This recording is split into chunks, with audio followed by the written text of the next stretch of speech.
રાજકોટની વાત કરીએ, કથિત ઓડિયો ક્લિપ વાયરલનો મામલો, જેમાં ખોડલધામના પ્રવક્તા હસમુખ લુણાગરિયાનું નિવેદન સામે આવ્યું છે. નરેશ પટેલને બદનામ કરવાનો હીન પ્રયાસ છે. આમાં એઆઈ દ્વારા ક્લિપ બનાવી હોવાનું જિગીશા પટેલ કહે છે.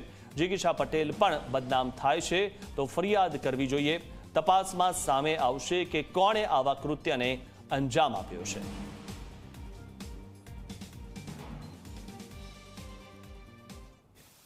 જે છેલ્લા 3 દિવસથી આ વિડીયો ક્લિપ સોશિયલ મીડિયામાં શેર થઈ રહી છે, એ વિડીયો ક્લિપને લઈ અને હજારો યુવાનોના, માત્ર ખોડલધામ પરિવારના કે લેવા પાટીદારના યુવાનો નહીં, એ સિવાય અન્ય સમાજના પણ શિક્ષિત યુવાનોના ફોન આવ્યા કે ભાઈ નરેશભાઈ પટેલ માટે જ્યારે આવું કોઈ વ્યક્તિ સ્પ્રેડ કરતું હોય આવી, તો એના માટે ખરેખર એક્શન લેવા જોઈએ. પણ આ સાથે આ બાબતે નરેશભાઈ બહાર હતા અને એમની સાથે વાત થઈ ત્યારે એમનું ક્લિયર કટ નરેશભાઈએ કીધું કે જે બાબતની આપને ખબર સુધા નથી અને જે બાબતમાં આપણું કોઈ પ્રકારનું ઇન્વોલ્વમેન્ટ નથી, ત્યારે આવા પ્રકારની વાતોનું પ્રતિક્રિયા આપણે આપવી જરૂરી નથી અને આપવી ના જોઈએ.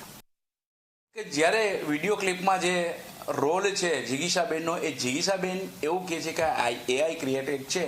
બની શકે એઆઈની દુનિયા છે, કદાચ એઆઈ ક્રિએટેડ હોય તો આ બાબતે જિગીશાબેને આગળ વધી અને લીગલી રીતે આગળ વધવું જોઈએ કે ભાઈ કોના કહેવાથી, શું કામ, શા માટે અને પર્ટિક્યુલર નરેશભાઈ પટેલ માટે આ ઓડિયો ક્લિપ શા માટે બનાવવામાં આવી છે. તો આ બાબત જિગીશાબેને આગળ વધી અને એના મૂળ સુધી જવું જોઈએ અને આને દૂધનું દૂધ અને પાણીનું પાણી કરવું જોઈએ.